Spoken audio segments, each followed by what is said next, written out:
And I think we're live. Let me double check and make Oh, sure that everybody can hear me are okay. we? I think so. I can't really hear you. You can't hear me. Oh, What, wait, I can what hear about you a now? little bit better now, but also the screen's not changed. Hmm.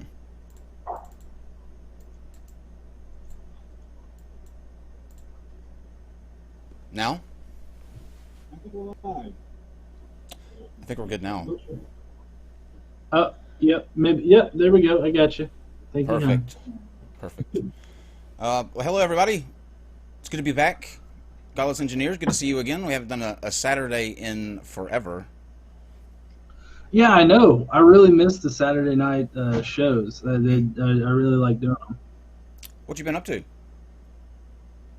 Nothing much. We had our honeymoon. Not yeah, this past week and last week. It was kind of we went in the middle and then we came back in the middle.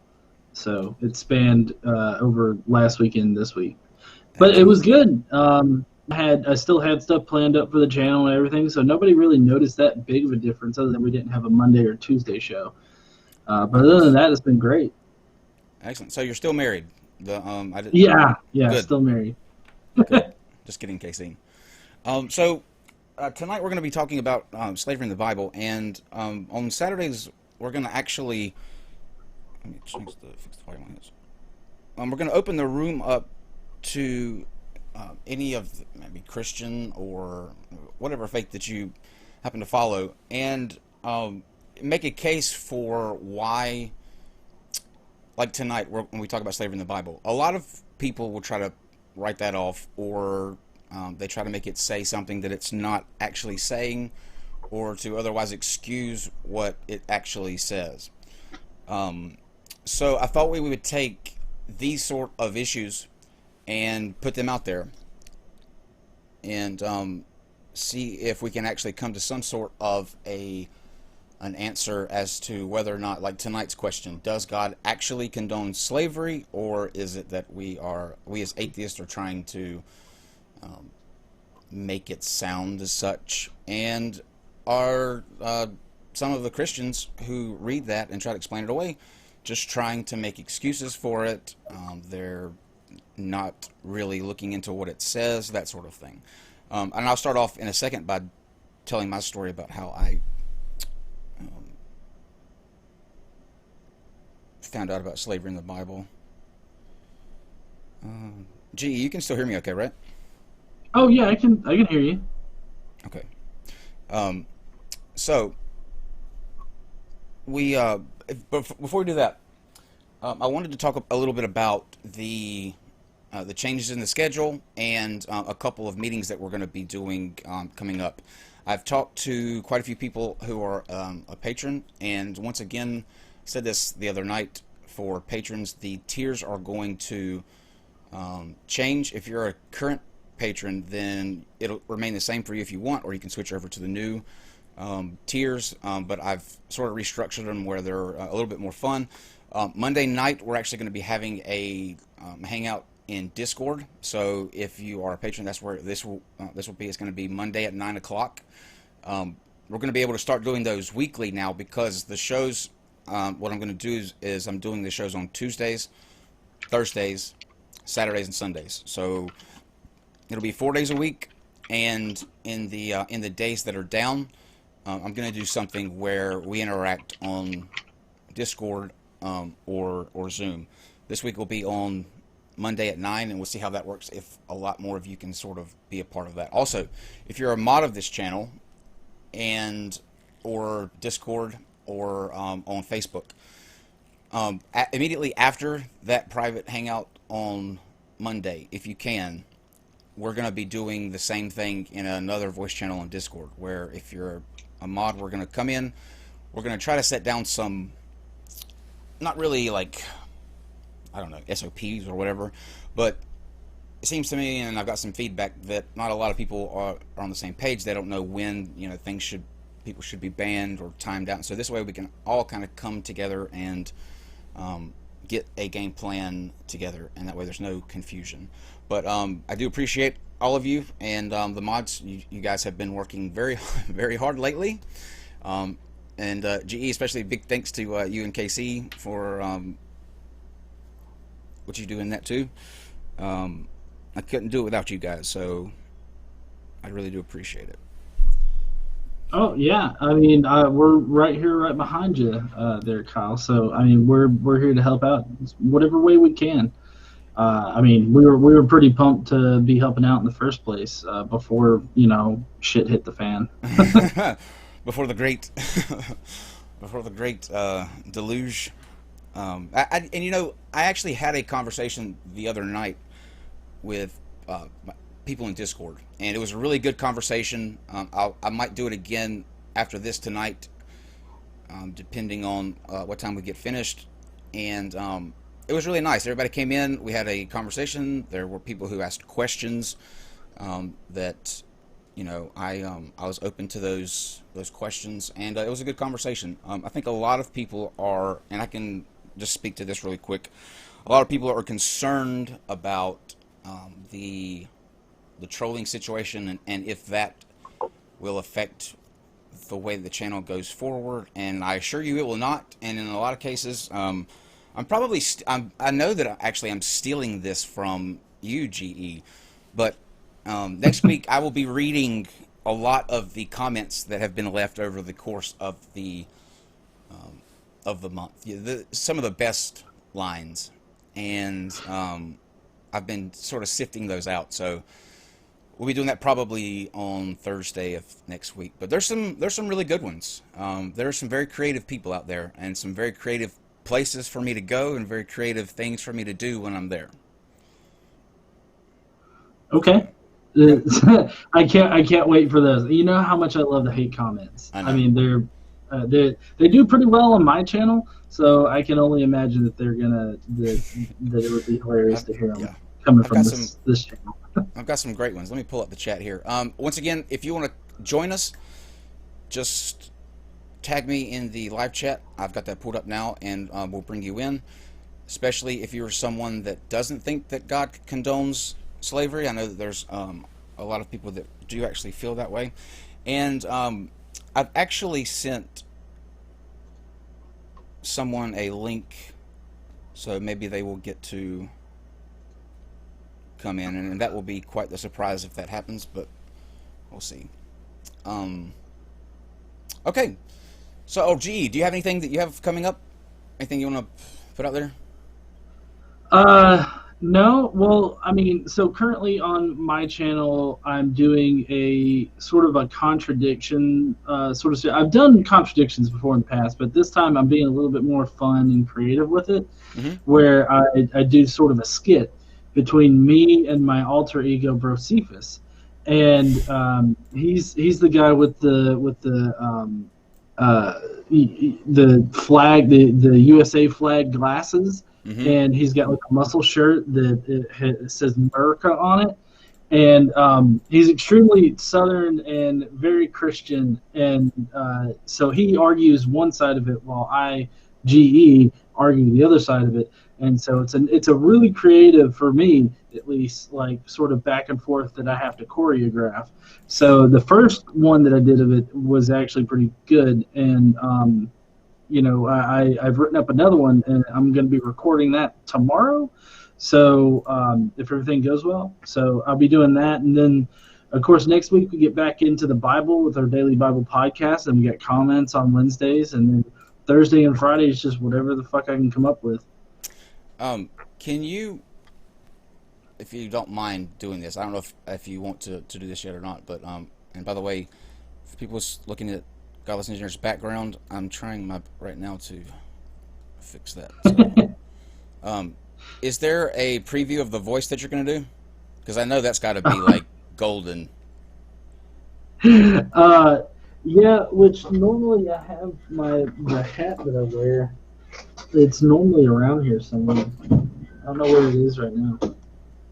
I'll try to find it. But let's see. I've actually got the glasses right here. Is it your bucket hat? Yeah, my bucket hat. And basically it'd be like, all right, listen, okay, the Bible definitely doesn't support slavery. Okay, God is about love. God is about kindness. He doesn't want you to enslave fucking people. That's just ridiculous. And something like that. I knew it was going to be that voice. I had a feeling it was going to be you have this like I believe you do it for your comments too, right? Where you're I do. Well, and yeah. sometimes like there's a lot. I pretty much can only do the Southern redneck voice, but there's a lot of room in Southern redneck that you can sort of maneuver around. Got it. Okay, so what I'm going to do right now is pull up I was looking online the other day and something really caught my attention. And let me pull All this right, up. I do have to be right back because I Yep. think my thing loaded up my camera as the microphone, and it's not using my very expensive mics right now. Okay, gotcha. Um, so I was reading, I came across this article, and the title of the article is "Why It's Wrong to Say the Bible is Pro-Slavery." And so I thought we would go through that really quick. Oh, and I'd like to, while waiting on him to come back, next week on Thursday, we will be joined by a gynecologist who is also a psychic. We will be talking about how she has a practice that sort of heals her patient's body and mind, and she takes that very literally. Oh, So, wow. G, did you hear that Yeah, I about did. the gynecologist? Yeah. So this really means that when she has her patients come in, she knows exactly what her patients are going to do with that when they leave. Is that uncomfortable? I mean, honestly, if I walked in and the person was like, "I'm sorry, I'm a pussy whisperer, and I'm gonna heal you." Like, if somebody said that, I would straight up just walk out. Like, Oh my me, god, I mean, I'm not even a woman. I would be like, "Honey, we're not staying here. This person just said they're a pussy whisperer." that's hilarious, the pussy whisperer. I'm gonna have to use that. Okay, so let me pull up this article. And GE, what I figured we'll do is just kind of go through this and explain why it's just inherently wrong. Okay, web browser. What would you even do, like, for like a psychic gynecologist? I mean, would it just be like, "All right, get up in the stirrups. Now listen, it's gonna look a little weird, but I just have to sort of focus on your vagina, and it will heal itself." Okay. All right. I have no idea, man. Like but I found um, quite a few of interest, like people who have interesting sort of careers that they like. Reddit is the place to go to find just stuff that's outside the norm. And I've also got a guy I can't remember the name of his business, but anyway, his thing is if you pay him $6,000, he can teach you how to make millions using the Bible. Well, I mean, honestly, if you just looked at like, let's see, King David or Solomon, I mean, I can totally see how you can make millions off of that. I mean, I don't know how long it's been since you've read the Bible, but basically, King David convinced all of the Israelites to fork over all of their like precious metals, like gold, silver, and shit, so that he could eventually. What did he do? He didn't build the temple because that's Solomon. Solomon built the temple. Was Mm-hmm. it Solomon that convinced people? I can't remember right now. It was either Solomon or David. Mm-hmm. Either one of them fucks convinced all of the Israelite people to give over all their gold and silver and shit. Oh, that was David. That was David? Yeah. He did that before he handed it all over to Solomon. Right. Okay, yeah. So he handed over all of the gold and shit to Solomon, but David is the one that convinced all of them. So it really doesn't surprise me that somebody would try to use the Bible for that. Also, there's the prosperity gospel. Prosperity gospel. That also is a thing. Yep. Have you seen the interviews with Kenneth Copeland and the lady from Inside Edition, where she catches him while he's I think he's getting back or he's going somewhere, but they're in like an air hangar, and she just catches him off guard and goes up to strike a conversation with him, and it is so like creepy because she asks him about a statement that he made when he was talking to another preacher, and he was saying that the reason that they need these $1 million jets is because he doesn't want to get in a tube in the air with demons. There's just worse demons. And so he to this lady asks him about it, and he goes, "Don't you ever say that I meant the people. I meant that. What if you have an alcoholic who's drunk? You think that's an environment that the Holy Spirit can prosper in?" And then he explains that he meant like if I'm going to a country across the world and I'm in there and all of a sudden the Lord speaks to me, I can get up out of my seat and go and pray and walk the plane and and get my mind together. You can't do that in a plane, he says. So this is why he has to have Tyler Perry's for his third jet, his $3 million jet. Ridiculous. I like how you had to emphasize that the $3 million jet. Yeah, the third.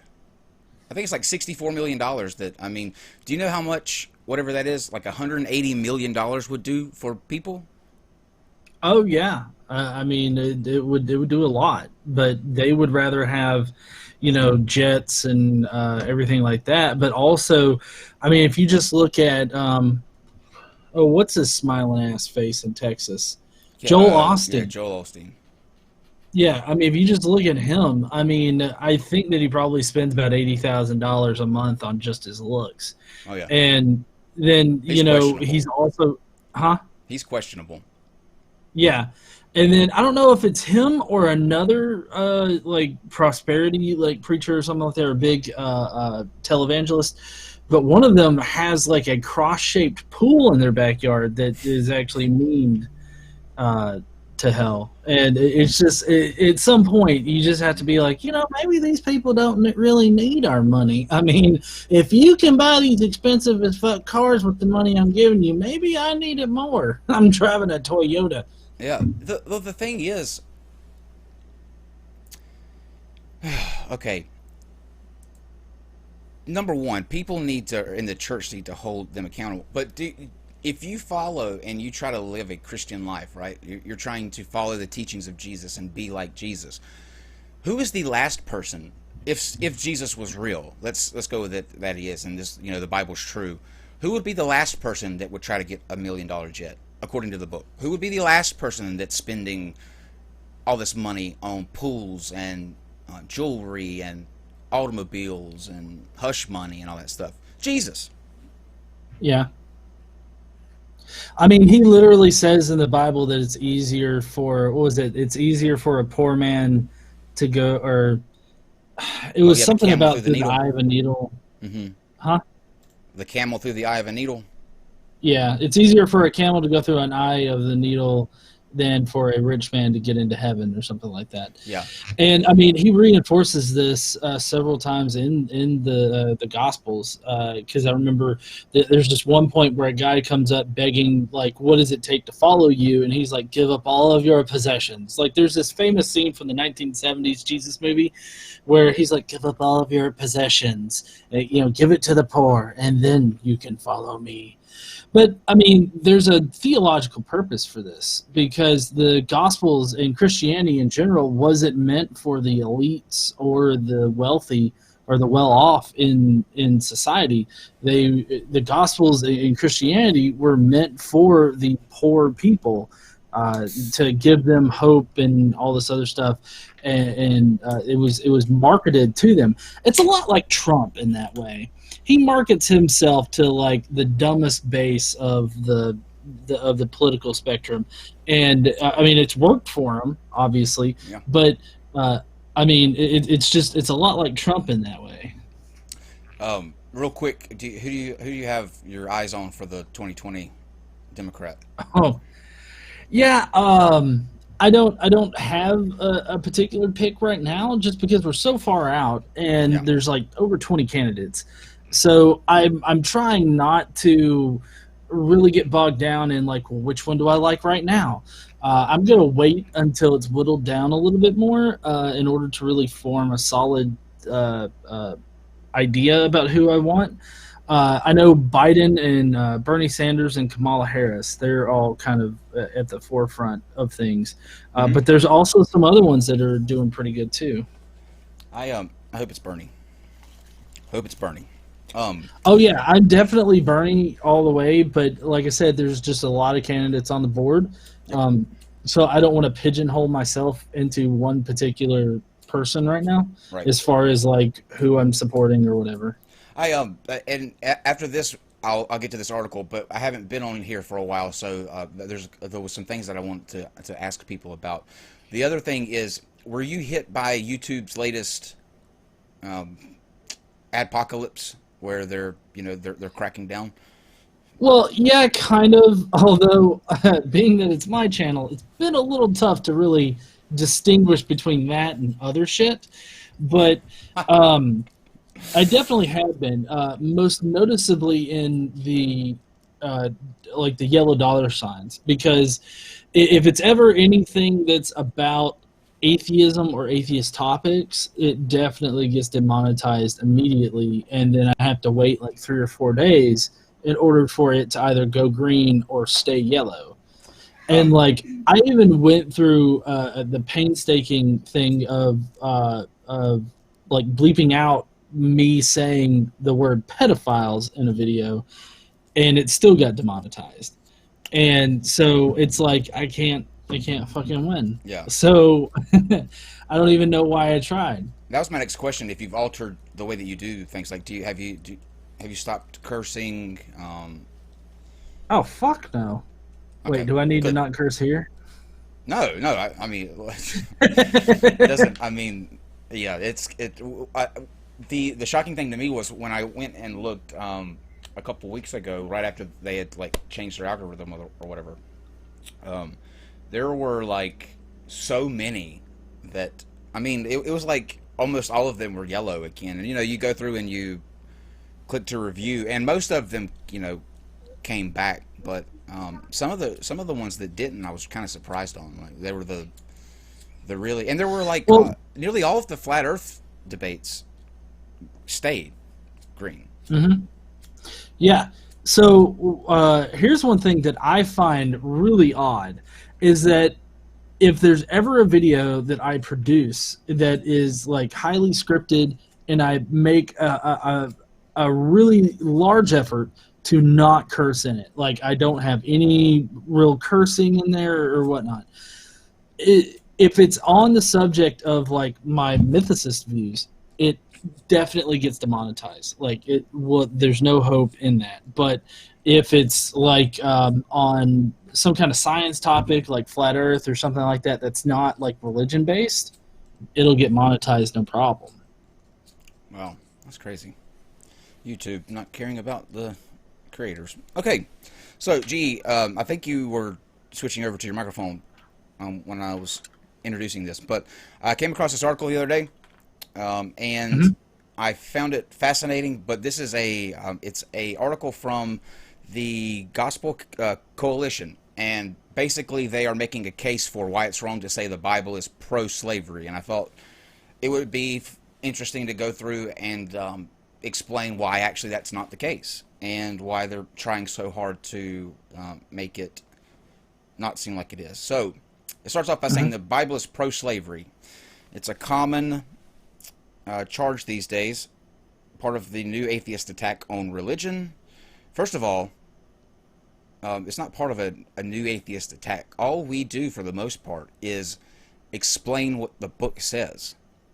Like, this is not something that's, you know what I mean? Like, we're just reading and pointing out, hey, this says that, it's okay to own people, and then lays out steps, for... Right. Yeah. So, well, also, I hate the term new atheist because we're not really all that different from, I guess, the old guard or the previous atheists. We're just more vocal about it. Like, that's to me at least, that seems to be the big difference between just atheist and new atheist is like, well, there's atheists, and then there are these fucks that just talk all the time. And that's really just the big difference there. Yeah, I think that's absolutely true. Um, it then goes on to say that it also comes from various progressive circles in order to defend certain social views in line with redemptive movement hermeneutics. The claim is not incomprehensible. It has some apparent face value support, not just in the Old Testament, but in the New Testament, written by the Apostle Jesus Christ. Now, the examples that they're going to give here, yeah, go ahead. Well, no, I have to contend with written by Jesus Christ. Yeah. Jesus, for when, okay, this is my mythicism aside. Jesus Christ didn't write any of that shit, right? He wasn't writing shit down. He was too busy swinging his big dick all over Judea and acting like We're he's definitely God. demonetized now.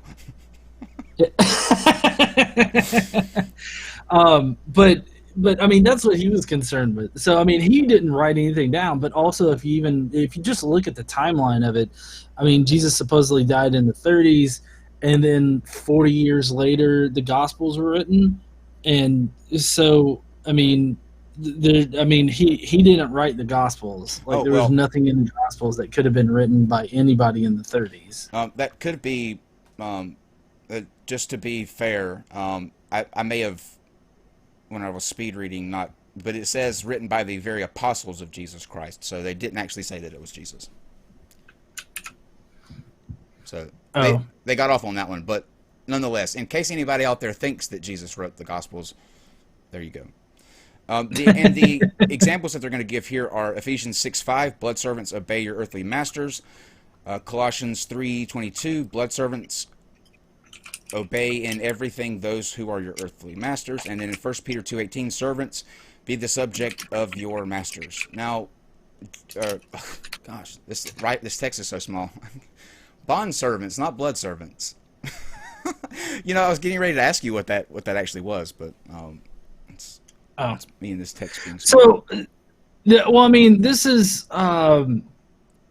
coming from the New Testament, so this isn't exactly most of the slavery shit is contained in the Old Testament. But I'm highly skeptical of how they're actually referencing these, because I don't know if they're like trying to soften the words, because a lot of times that's what you'll have Christians that want to soften the wording of the Bible in order to make it what they think is closer to the original reading or whatnot, but it's not actually. They're just softening like what it actually says. Right. We're going to get into here in just a second. It's going to talk about the Bible as a whole, and I think just for the initial part they were using those to sort of kick off with, but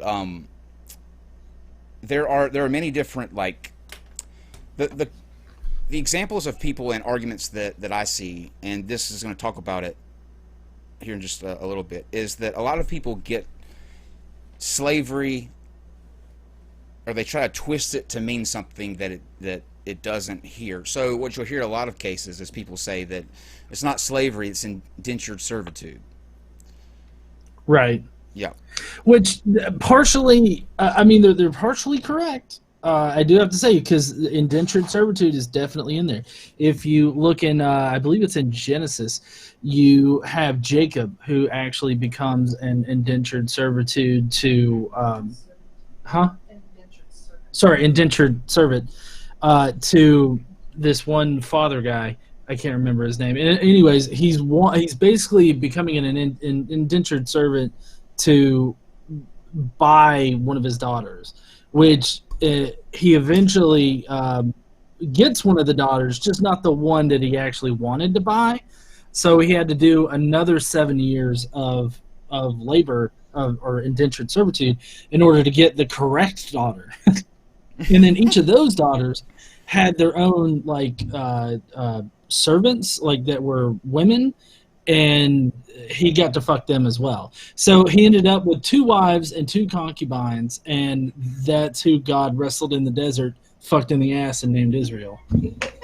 Wow. Yeah. Well, there you go. Yep, like I said, definitely demonetized now. Definitely. That's a good point, though. There's also, I think that it is. I think that it goes to say a lot when you have the book sort of outline why it's okay and the steps that you can take in order to make sure that the person doesn't die, or like just step by step. And in the question that I always have is, if God can sort of give you detailed rules like don't wear mixed linen, don't eat shellfish, don't be gay, why can't he just not say that slavery's wrong? Matt Dillahunty asks that question all the time. Why can't he just say that? Oh, well, I mean, then he would be a little bit hypocritical, which isn't exactly that out of the realm of possibility for the Old Testament. But I mean, God calls for the Israelite people to be slaves to Him, basically.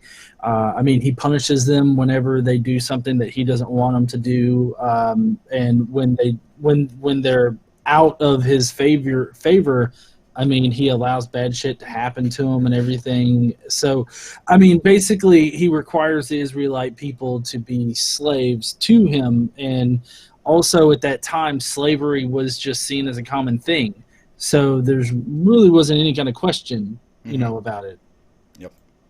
I'm going to go down, and because we defined there with the defining slavery, and we're going to pick up where this says, consider the whole Bible. Okay. Which I do want to correct myself. They are quoting it fairly well. I got the English Standard Version pulled up over here from Bible Gateway, and it does say bond servants, which I'm guessing I'm wondering if they're highlighting that particular portion of it because it calls them bond servants, and it plays into the whole indentured servitude thing. Yeah, that's highly possible. So, okay, wrap your mind around what we're going to say here. Basically, that first paragraph, in a nutshell, says progressive revelation simply means that God didn't reveal His will and character to humanity at once, but gradually over a period of time. Thus, you have to look at the entire narrative of biblical revelation to interpret it fairly, rather than just pull a verse from here or there. Now, do you have anything that you want to say to that? Like, what it's basically saying is you can't just read a verse for a verse. It has to be, you have to use the entire context of the chapter, the book, and the Bible. Well, I mean, I would agree that you need to take whatever verses like in context, but at the same time, you also have to understand how Christians themselves just pull single verses out, and they usually back up doing that with saying that the Bible also says that all of it is every single verse can be used for teaching or whatever.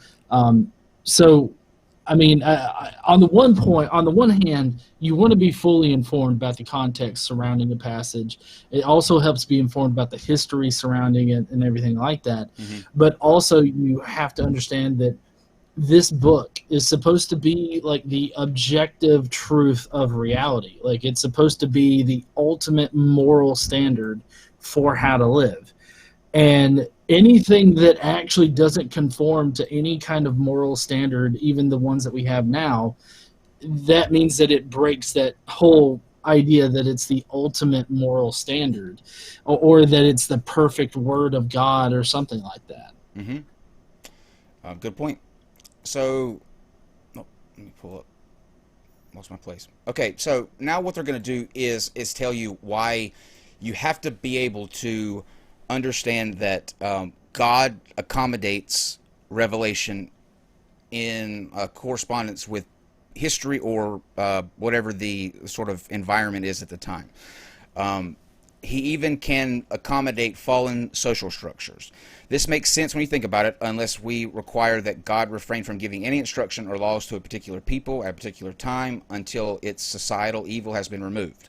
So what they're going to say here is that, as an example, an ethical exhortation in ad hoc document, like an epistle, then may not tell you everything you need to know about God's will and character. In fact, it will probably give you more of a picture of a day-to-day life as a Christian in a certain context than the Bible's overall idea with respect to institution and structural evil. So, as an analogy, I might say to my friend, go vote in the next election. Does this mean my overall philosophy regards democracy as the ideal political system? Or what if I encourage a soldier on the battlefield to follow his orders of his commanding officer? Does this reveal my complete perspective on the military, the war he is fighting, or war itself? Not necessarily.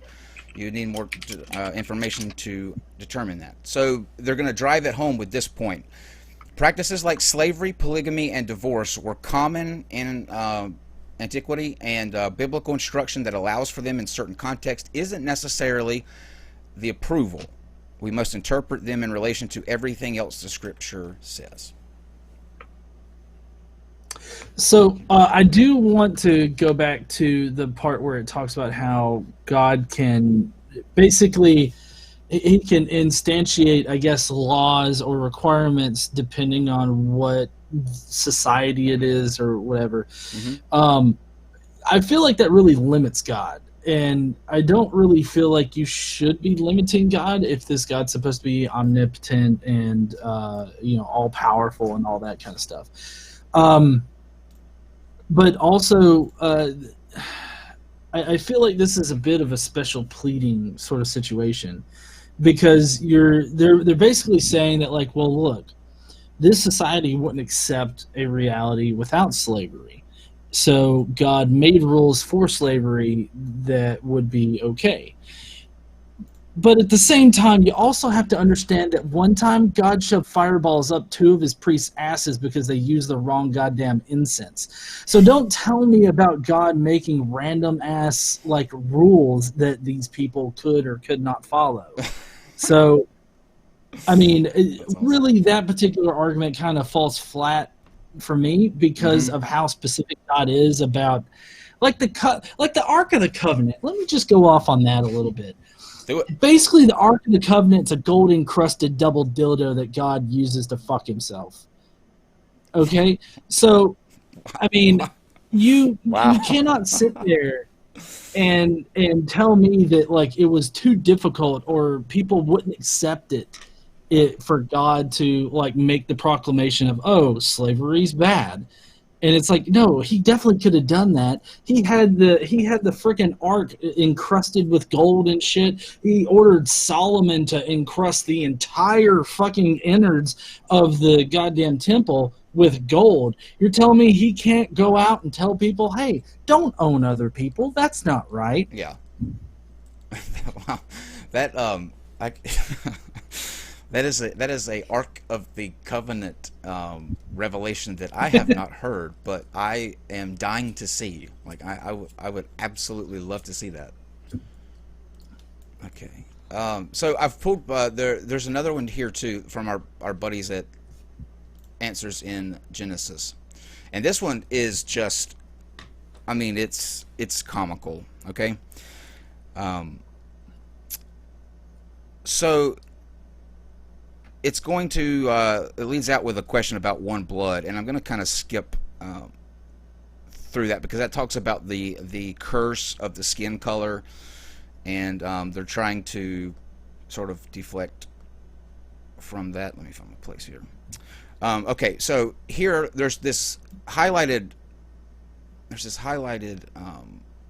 part of this article that I find just amazing. Let me situate so you guys can see it because that is lined up differently. Okay, browser. Okay, 1 second. Let me pull this in. Okay. All right.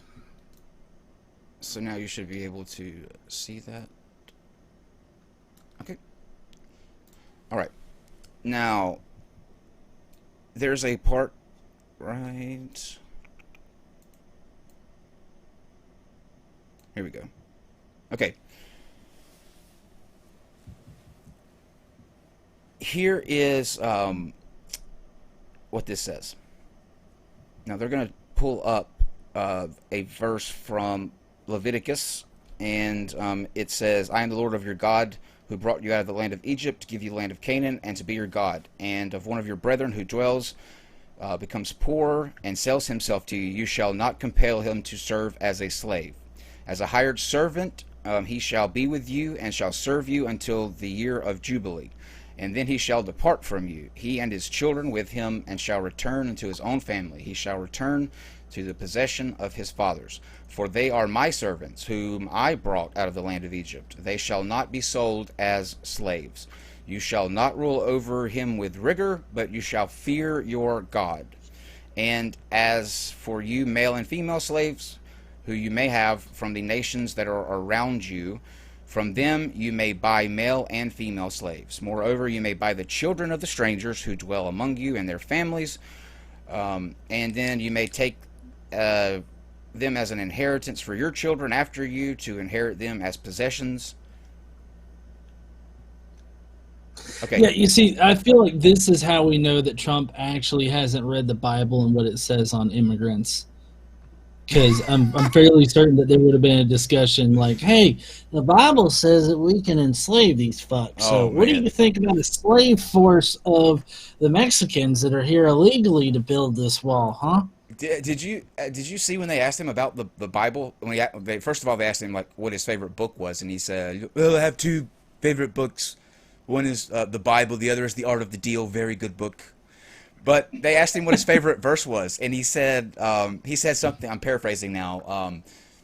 You can't pick one verse. Like you have to, the entire Bible is great. Like you could tell he could not even come up with John 3:16, like the most well-known verse from the Bible. Like he literally has not read it, but he said the Bible's great, love it, it's fantastic, and he knows words. He knows all the best words. He's got all the best words. Yeah. But there's a line there, and what these verses say, it's a lot of rules, and two times in there you read, you shall not sell them as slaves. They shall not be slaves. But then in that last verse, and I'll read it again, and you may take them as inheritance for your children after you, to inherit them as a possession. Mm-hmm. Well, so basically, and for anybody that's watching and you want some really great, like, expert scholarly research on it, definitely check out Digital Hammurabi. Josh there, that's one of the subjects that he covers really extensively, and he's got a lot of great videos on this particular subject. But how I understand it from both reading the Bible and reading like scholarship and shit, you have basically, what is it, 4 different classes of the quote-unquote slaves. So you have Hebrew female slaves, then you have Hebrew male slaves, and then you have the immigrant or foreign slaves, and then you have it's like they call it like genetically a slave or something like that. Like they're born into it. They're born into slavery. So for the female slaves, those are your daughters and everything like that you sell off in order to, form a bond with somebody or just, I guess, make money or something like that. It's anytime you see in the Bible where a daughter is sold off to some man, that would be the Hebrew female slaves, because they can't exactly choose to just leave that situation. And then there's the Hebrew male slaves, which are the indentured servitude indentured servants who work for no more than like 7 years. There's also some other things that they can do in order to get out of that. And then there's the immigrant slaves, the foreigners that you can take as slaves, you can buy as slaves, you can even buy their children. And then there's the ones that are born into it. So the foreign slaves, those are the ones that are most like the slavery that we understand it now. Whereas the Hebrew female slaves are more like sex slaves and sex trafficking, and the Hebrew male slaves are going to be the indentured servitude, where they work off to pay a debt or something like that. So those are kind of the 4 classes, and in the Israelite society, you could definitely pass down the slave children or slaves in general to your kids. so that you can continue to own them. There's actually no limit on those particular slaves being owned or anything like that. They stay owned for the entirety of their lives. Now, listen to what the people at Answers in Genesis do to explain, or say to explain those verses. They say that verse 44 discusses that slaves that they may already have from nations around them, they can be bought and sold. It doesn't say to seek them out or have forced slavery. Hence, it's not giving an endorsement of seeking new slaves or encouraging the slave trade. So it's saying that just because it doesn't say to seek out people, but it still says that they're totally okay to be bought and sold, that is a reason why the Bible does not condone slavery. Oh, well, no, I mean, obviously the Bible condones slavery. I mean, even if it's like, oh, you already have slaves, well, then here's how you treat them. That's still condoning the act of owning another person and using them for labor or whatever like that without any kind of compensation being paid to them. So regardless of that, it's still slavery. It's still the Bible condoning slavery. What do you think about the people that, like, G-Man will say, he's somebody that brings this up quite often, but he will say that people today are in slavery and we're okay with it. He brings up the example of, like, prison. That is a way of slavery.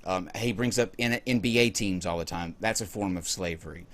Does that really pass to you?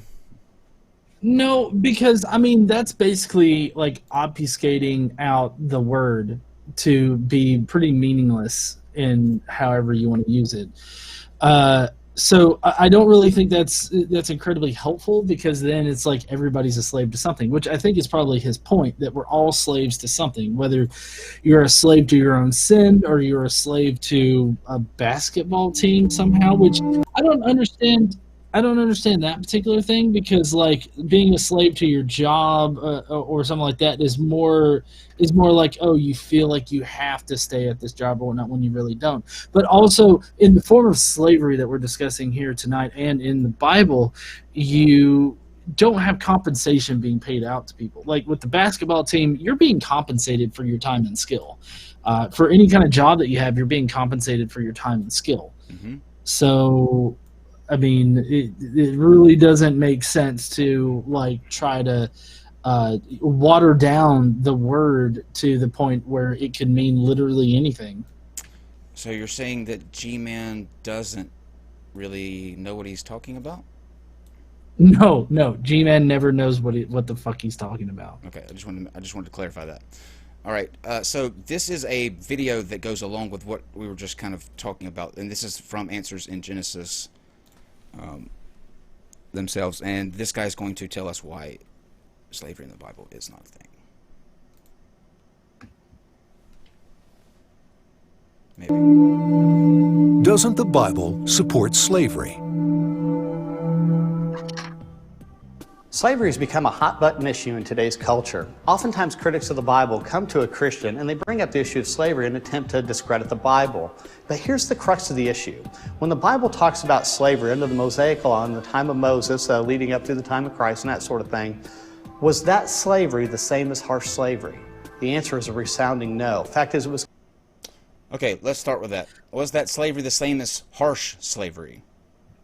I'm sorry, I don't really see how you could say that, considering there's a verse specifically in the Bible that talks about how you can beat your slave to within an inch of their life, but hey, as long as they survive for at least a couple days, then you're not liable for their death, or you're not liable for beating them or anything like that. So, I mean, yes, it is harsh slavery, especially considering that, like, the slavery that we know now, was using the Bible in order to keep the slaves in their positions as slaves. I mean, they crafted a Bible specifically for them where they cut out a bunch of the Old Testament where it talks about like the Israelites, escaping Pharaoh and being, I guess rescued from slavery then. And, because the Bible both talks about being rescued from slavery or escaping slavery as well as enslaving other people. Mm-hmm. But they cut out the portions that they felt would empower slaves to like rebel against their masters. So, I mean, it doesn't matter if he considers it harsh slavery or not. Mm-hmm. It's still slavery. Like slavery is slavery. Owning another person is never like morally good or anything like that. Right. I'm gonna ask you a question at the end of this video just to see what you think, because I think it's an interesting question. But let's see what he has to say. It's completely different. And I want to read you a passage here in Exodus chapter 21, verse 16. He who kidnaps a man, whether he sells him or is found in his possession, shall surely be put to death. Now that's a pretty serious judgment on someone who's a slave trader, who goes out and kidnaps people and takes them into the slave trade to be sold as a slave. Now, why would Moses bring up something like this? Well, what it is, Moses is trying to distinguish between harsh slavery and the slavery that was going to undergo at the time of the Israelites. In essence, it was the first type of bankruptcy law. Now, see, back in ancient... So it doesn't condone slavery because he says you can't go out and kidnap people and put them into slavery. But I think that it goes to what you were just saying. They're not grasping the fact that it doesn't matter if it's harsh slavery or not. The fact that when you enter into an agreement that where you're taking the control and freedom away from somebody, that in itself is wrong. Well, I mean, also, he's not like it's really funny because we were talking about context and everything like that earlier. That is really taking that particular verse out of context because it's not talking about slaves or slavery in general. Like, it's talking about Hebrews, like those within the community that would be believing in the Pentateuch or the Bible, the Hebrew Bible. So, I mean, it's basically saying, hey, don't kidnap your neighbor and enslave them because we'll fucking kill you, kind of thing. It's not about like the foreign slaves that we were talking about before. It's not even talking about Hebrew women who are sold into sexual slavery. It's not talking about those that are born into slavery. Right. Do you think the hoops that all of these people go through and the explanations they come up with and the twisting of the words that they do, do you think that is a way of trying to cloudy the Bible's real stance on slavery? Because if they have to admit that slavery is wrong and their God condones something that is wrong and immoral, that in and of itself deems God not worthy of praise and worship and following. Right. I'm sorry. Well, can you ask that again? Yeah. If the people that go through the hoops and they try to twist these words like what we've seen tonight with these articles. Oh, and yes. If they're doing all of this, I think to try to pull the truth away, because if they had to admit what the Bible really said, they would have to admit that they are praising and worshiping a deity that is or he condones something that is inherently immoral. Right. I definitely say it does. I mean, it does obfuscate it. It does try to set a very not as harsh tone as the Bible actually has with it, and it's all done to I guess ease the minds of people that are like, well, does it really? Wait, why does it say that? Why would God be okay with this kind of thing? And I mean, we're coming, which I'm kind of surprised that it hasn't become a problem before now, because I mean, we've had slavery abolished since 1865 or so, And of course, it takes a while for it. I mean, even back in the early 20th century, we still had people that were using the Bible and religious teachings in order to keep black people separated from the rest of, American society, at least. Yep. And so, I mean, they really are just trying to muddy the waters, as it were. Here's with what the Bible says. Here's the issue with me, and I've had several conversations lately. I actually had one yesterday about this. The Bible has been, for history, like the entire history, it's been used as a way to justify the things that mankind, the interest that they have, the goals that they have, to inflict control on people. And there is a clear pattern throughout history in every situation, from the Crusades to the big feud during King Henry VIII's era, where you had and his daughters, where you had the Catholics and the Protestants, and the when Mary took over from her father, she had most of the Protestants burned alive because she was getting the country back to Catholicism, and then Elizabeth came in and she turned it back to.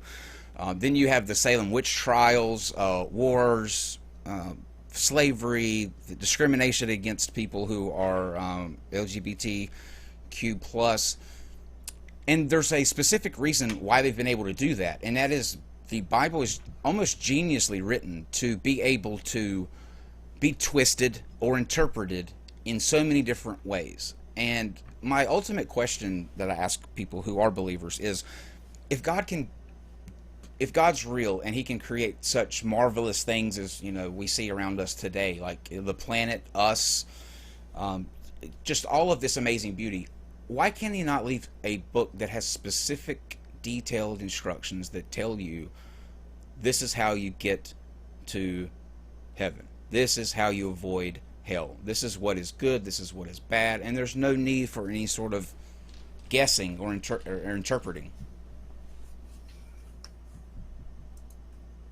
Why?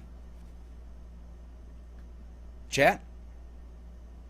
Anybody in the chat that's a believer? Can anyone? I'm just dying to know why we can't get specific instructions from somebody that can do anything. There's nothing he can't do. But you have people. Yeah, what?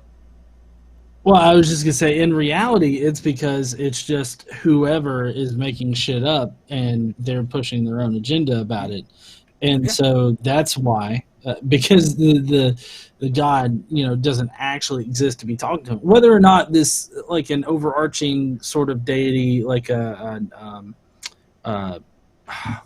deistic sort of deity exists or not, regardless of that, the Yahweh God of the Bible definitely doesn't exist. Right. So people are just making shit up for whatever they can do to control however they want to control their society. Absolutely. I agree 100%. There's just, you have people that, I think it's so funny that you have segments of religions that, like, and you have Baptists that fight with Methodists over whether you should dunk a person or sprinkle them, and that sparks a new denomination, the tongues aspect of the Bible, because people can't decide if the Holy Spirit's can visit churches, the practices behind that, whether or not you have to have somebody there to interpret it. The Catholicism and Protestant divide, because they can't decide if Mary is holy or she's not. The people who are split off whether the Bible is 100% real and historical, or the people who think that a lot of it is allegory and it's so baffling to me that you have all of these denominations and nobody knows, or they assume that they're correct, but nobody knows, like, who's actually correct. There's no way of knowing. So, what if you're getting it all wrong? What if those verses in that book doesn't mean anything like you think it does? I think there's nobody that can say, well, this is the definitive denomination. I just think that's ridiculous. Okay. It is. It's very ridiculous. With the amount of different denominations that we have now, obviously not even Christians themselves can agree on even some of the most basic theological concepts in their religion. Mm-hmm. Let's go through this real quick, and then I'm going to ask you a question, G, at the end of this for next week's topic, and see Okay. if you can. Ancient times, if a person had lost themselves to debt and become incompetent with their finances, really what happened is someone would say, I want to get paid, and they said, oh, we don't have the money, well, fine, they'd throw you in. We're going to fast forward through this. If a person had lost themselves to debt, they could go to the person they were indebted to, or they could go to another wealthy person and say, I want to sell myself into slavery. This was a voluntary option. If that person said, okay, they would cover their debt, they would give them a place to live, they would train them in a particular vocation, whether it be carpentry or bricklaying, that sort of thing. They would also make a wage. Now, it wasn't equivalent to our modern day minimum wage, but it was some sort of a wage. And so they could accumulate that. And you know what? After 6 years, they were set free on the 7th year. So really what it was taking somebody who had been incompetent with their finances, training them, getting them back so that when they go back out into society, that they would do a pretty good job. Now, I'll tell you what, this was really a wonderful. It's not slavery, GE. It's not slavery. Look, we're giving these guys a house. They're getting a vocation. They're getting wages. So I mean, these guys were just kind of fuck ups with their money, and they needed to go somebody that could teach them how to be really good stewards of their finances by controlling their every move. Well, yeah. Well, okay. So, like, the perfect example of this is, like I said before, is Jacob, right? Yeah. Jacob, I mean, he wanted to basically buy one of the daughters of this guy, and he didn't have the money to just outright buy them, so he sold himself into this indentured servitude, which is what Bodhi right here is talking about. But the problem is that is not the kind of slavery that is wrong with the Bible. I mean, what Bodhi is trying to do here is he's trying to conflate or do an equivocation fallacy where he's trying to equate indentured servitude with the slavery as we know it.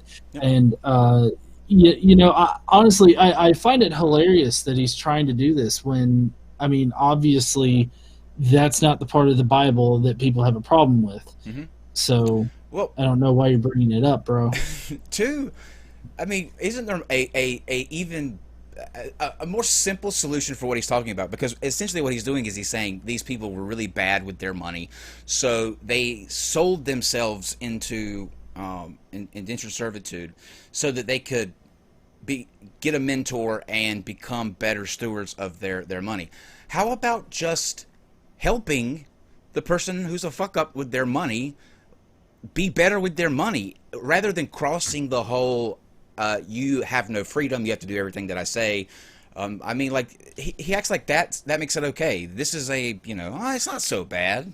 Well, I mean, honestly, that doesn't even make sense.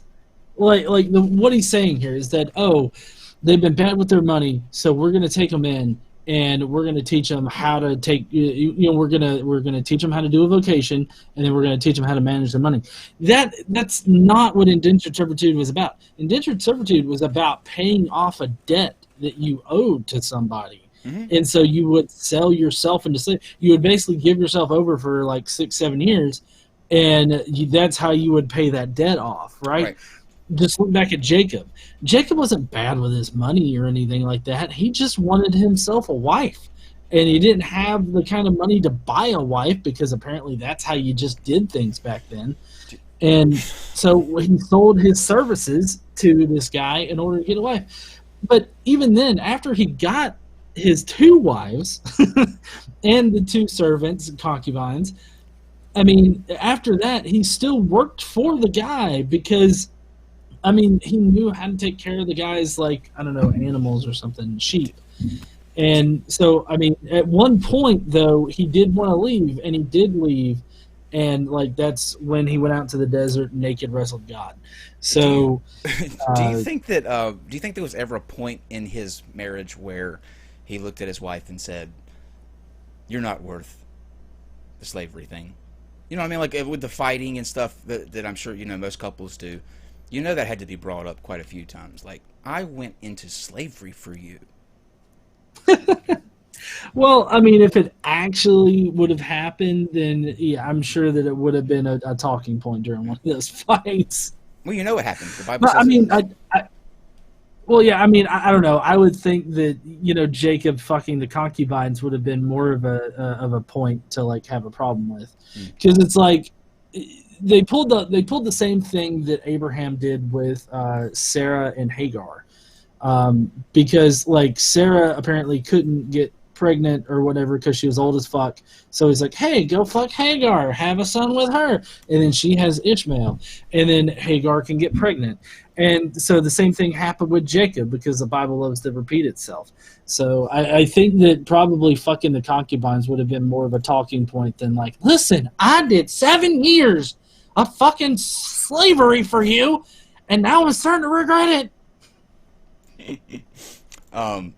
Okay, we're almost finished with this video, and then we'll talk about next week. But let's see what law. And what it did is instead of the government coming in trying to help somebody out, it let other people help other people out. So it's really like servitude or a bondservant, which is the way a lot of Bible translations translate this instead of slaves. Now, there's a lot of regulations towards slave masters and slaves themselves throughout Scripture. You might think of Leviticus 25, and which talks extensively about it. And there's other passages throughout the Bible in the Old and the New Testament. And the reason that these laws are in place is to keep this type of slavery from becoming the harsh slavery. And if Israel didn't have any rules and regulations, really what it would have done was open the door for harsh slavery, for harsh slavers to come in. The reason that there are all these detailed instructions about the slavery is so that it doesn't become the bad slavery. What exactly? Wait a second. How is it not harsh at all to beat someone within the inch of their life, within an inch of their life, and as long as they just don't die from it, you're fine? That they don't die. How is that not harsh slavery? That look, if it would be harsh slavery if they were able to be beaten until they are dead, okay? God is merciful and just, okay? He only wants you beaten within an inch of your life, okay? And as long as you remain within that inch, you're perfectly fine. He's merciful. Hallelujah. Yeah.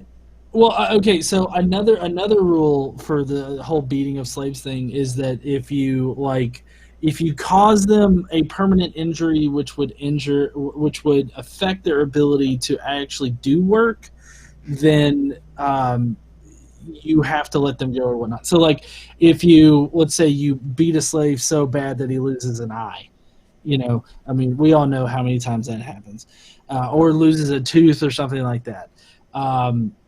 You would it commands it. Oh, you got to let them go. I mean, all that means is that all right, just rib shots. I got it.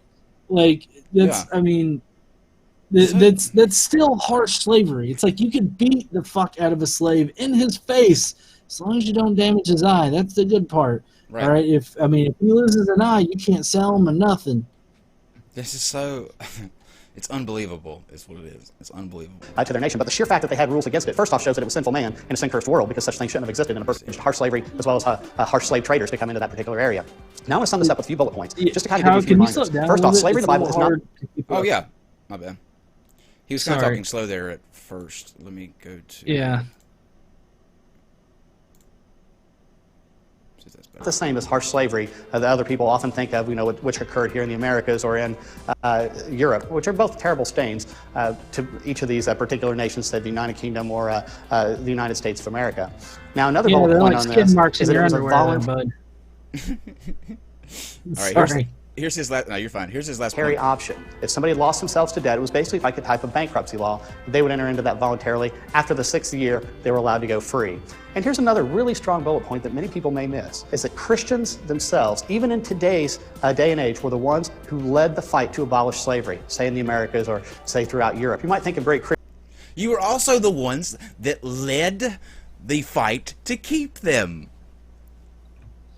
Well, yeah, I don't know if he really understands that the slavery stance back during pre-Civil War and even during the Civil War, it was a Christian stance.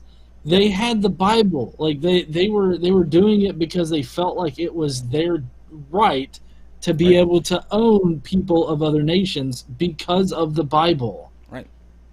There are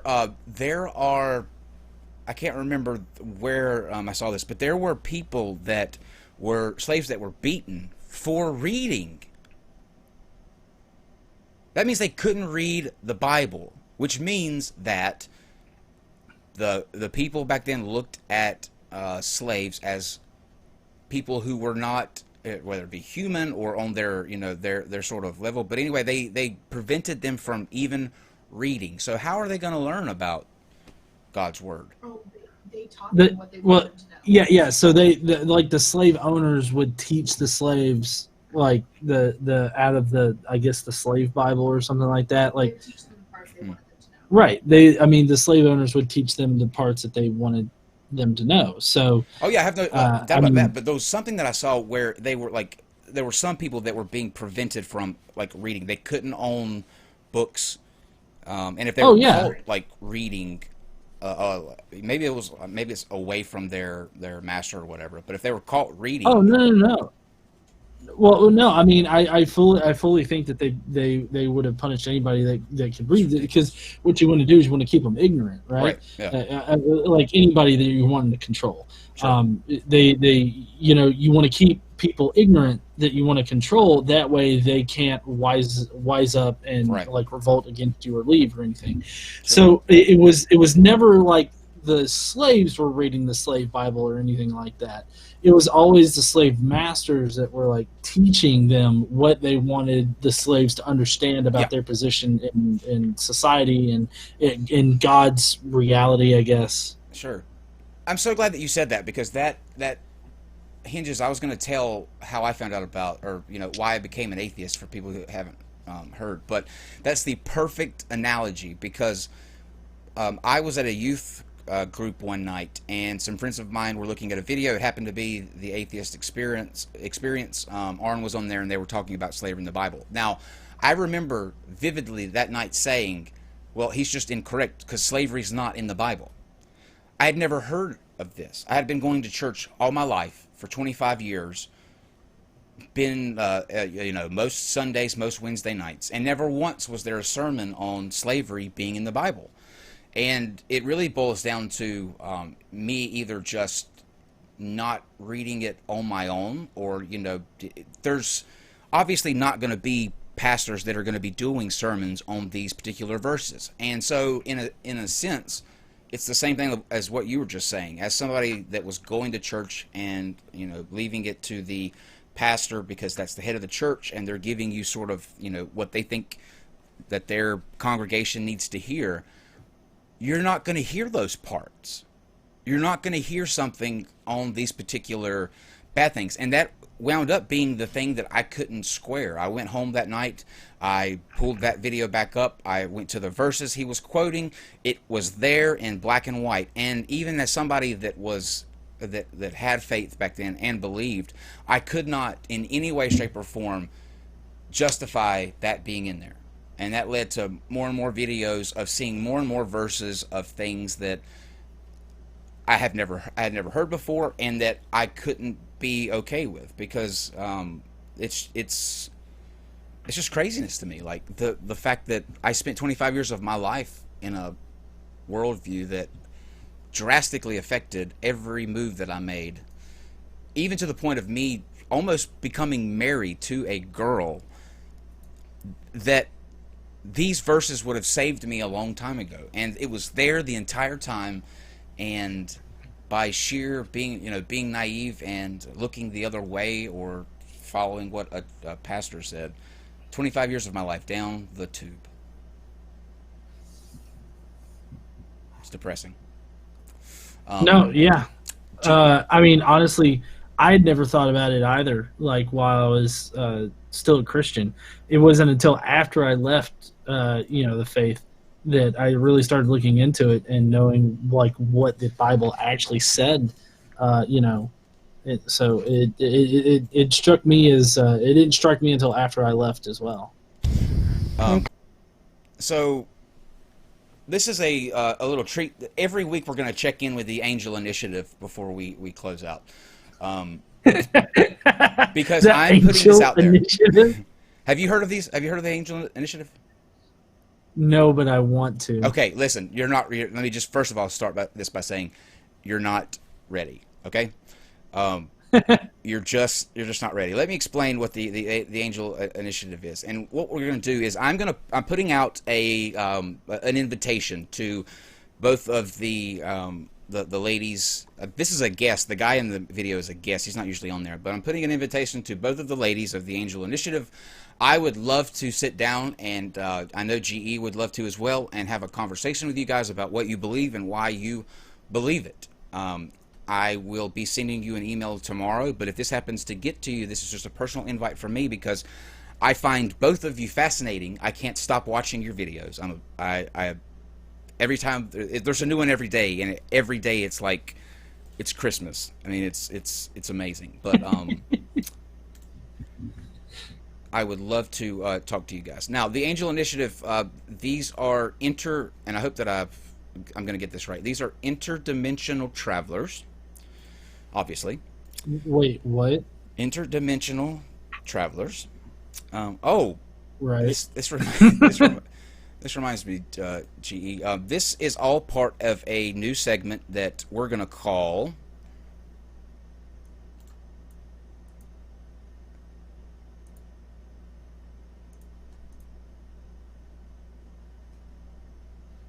Wow, is that going slow for you? It's going a little slow, yeah. Holy shit.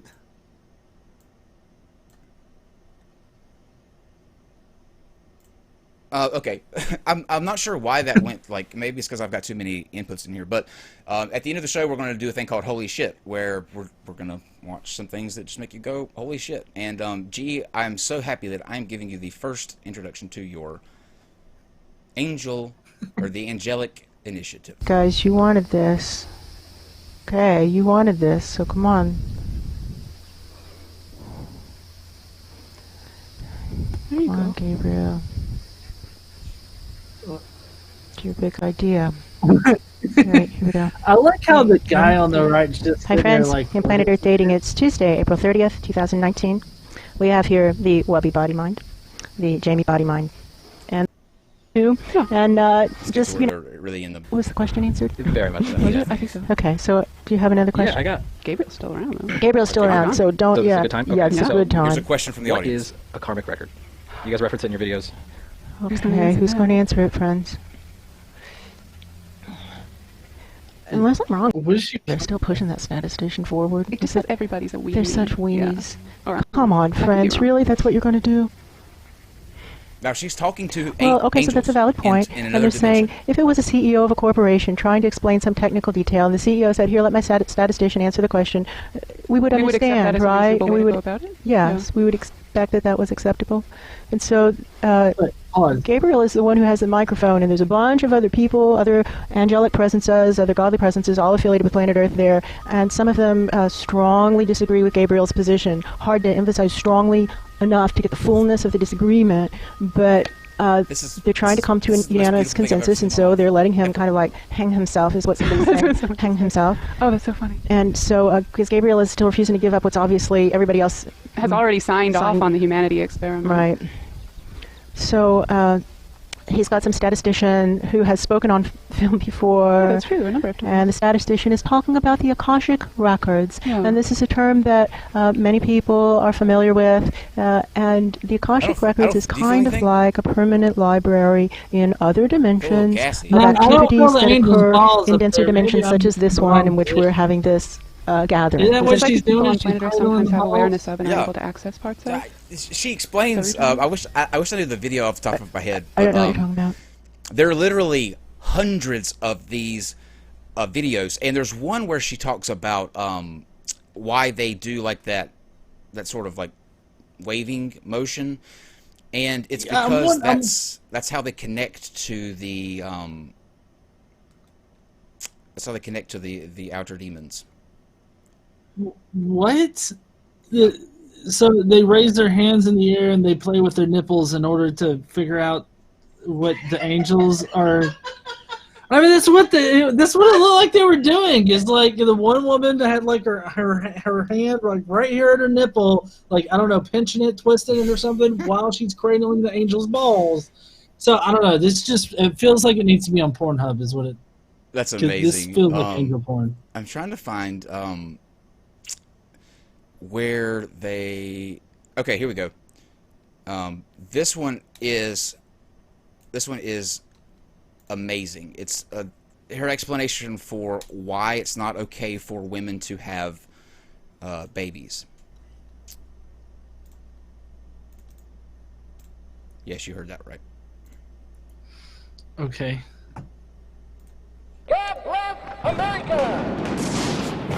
Ad. Subscribe. Friends, we have enough humans on the planet. We don't need any more humans. It is not okay for women to have babies and stop contributing to the process. We don't need children. If you find yourself pregnant, there are options, and you can have an abortion. No babies. Cut off the baby factories. We have. The natural world is collapsing around us, and that's actually happening right now. Basically, last year I came to the decision that I couldn't. Just give me a chance. Give me this more capable than she is, and that may very well be true, that there isn't anybody more capable than she is, but she says, just give me a chance, just give me a chance, give me the seat, and maybe there's no way that we can stop this, but maybe there's a way. Trump is going to go exactly down the road, probably as fast as possible, into what Obama calls the worst possible outcome, which is widespread famine, widespread drought, civil unrest, total collapse of social structures. That's true. You keep going up and we'll start pumping up dead children behind you saying, follow that bird. Oh my god, this is amazing. How can you not love this? Follow This the is soul that's amazing. going up. That's true. Leading Oh, large no, children's crusade. Okay, so there's a little taste of the Angelic Initiative for you. So, don't have babies because of global warming? Is that the general gist? And Obama is going down the path of Trump, which was the path of famine. That's what she said. You know, Trump is going down the road of Obama, and that is famine. And I don't know, man. Like, you know, it's the Angelic Initiative, okay? Like, just don't think that this isn't working. Like, that they're not talking to interdimensional. Oh, and the best part is, during some of these videos, the like a lower third will come across the screen that says some of the people that are guests of this show. Now, they don't have guests, okay? When they say guests, they means the angelic presence, are part of an interdimensional kingdom of God. You will not see them appear on this video. Oh, okay. Anyways, so I would love to talk to you guys. I know I've seen that you have been on quite a few podcasts, but they've all been podcasts that are, for the most part, into what you guys do. And I invite you here for us to ask some questions, because we're a little skeptical. I mean, not too skeptical. I mean, obviously, I think me and Godless Engineer are pretty behind what you do. But yeah, every week we will be seeing a little bit of them. Now, the question for next week, and what we're going to be talking about next week, is the problem of good and evil. And my question is this: if the Bible is allegory, it's metaphor, it's not historical fact, it's not a every word is true account of God's word, where does original sin come from?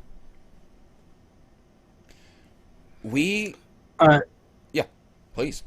No, you go ahead. I was just going to say that we are told that sin is a result of Eve's betrayal of God's word, that everything that sucks in life is due to that we found out what death is then, and that is the explanation for why today sin still exists. Now, if to the Christians out there who say that the Bible is not the literal word of God and they're trying to be the more science-based, then in that case, where did that original sin come from, and why are we paying for it still today? Where did it originate? Yeah, I mean, that would be a good question. I mean, it would come from one of the authors of the Pentateuch, which we know to be written in a documentary style by, I want to say it's at least 3 different people. Like, there's at least 3 different editors that put it together.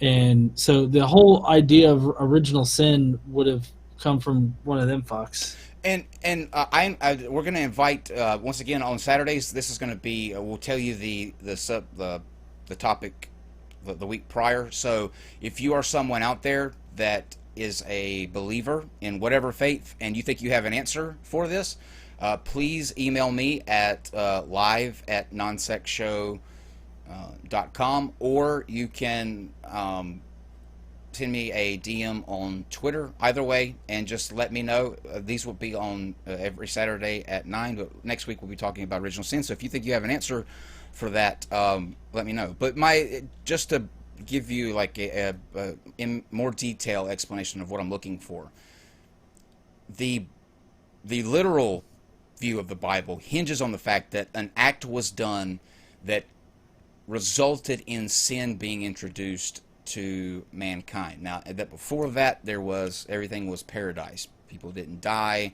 Everything was perfect. And because she disobeyed God, that brought on sin. Now, if Adam and Eve did not, in fact, exist, what was the act that God said, okay, sin has to be introduced now?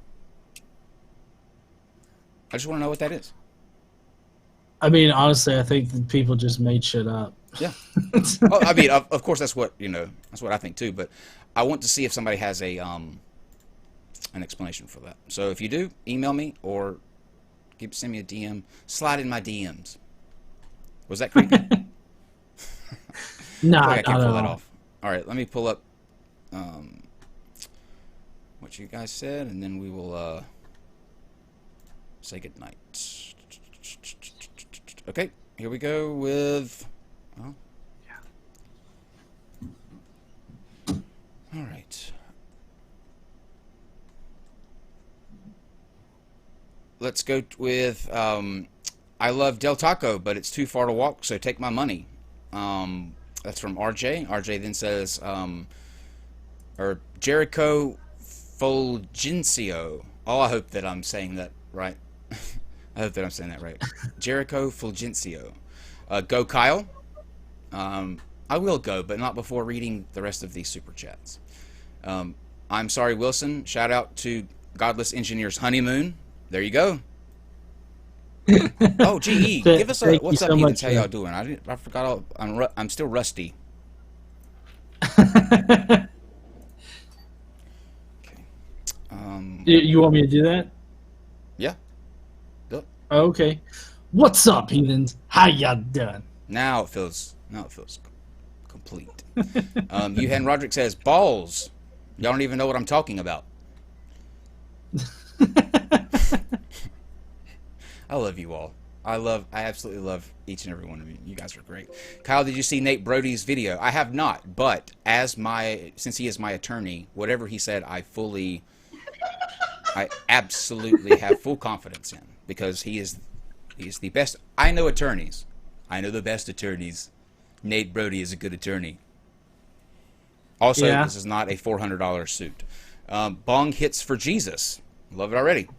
Joe Biden just said, we believe in facts, not truth. Does anyone really believe he is mentally fit to be president? We are playing in a very big and complicated world.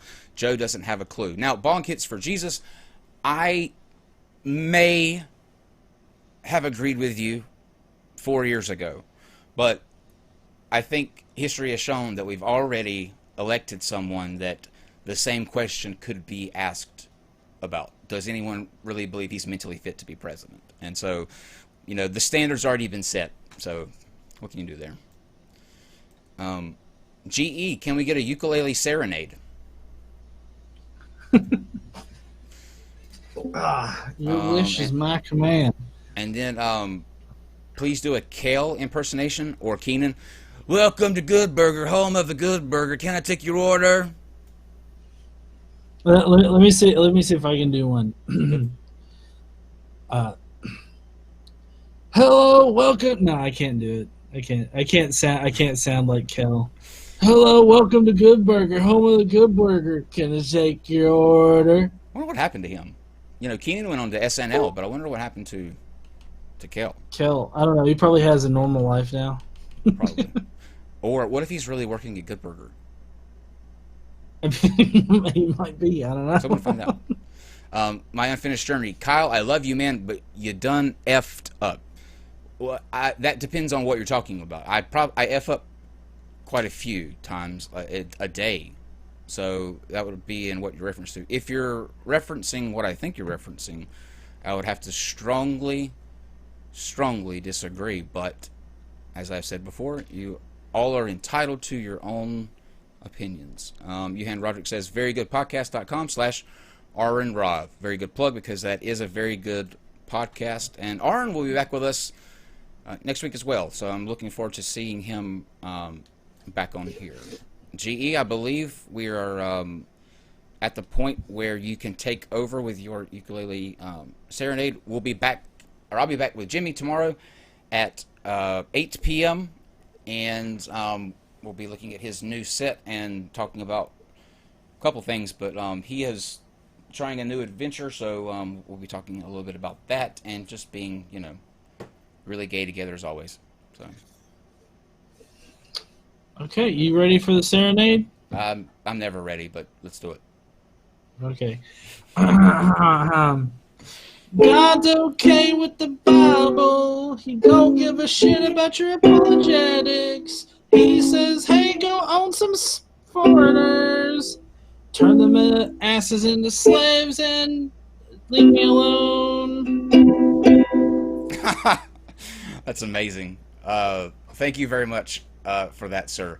I will be in the Discord in 15 minutes in the Him and Hangouts. If anybody wants to jump in, I'll probably be there for about 30 minutes, and we can catch up and all that stuff. But thank you, Godless Engineer. It's always a pleasure. It's good to see you back here. Hello, Casey, and I will see you. Oh, let me make sure I got my end screen. There we go. I will see you guys tomorrow at 8.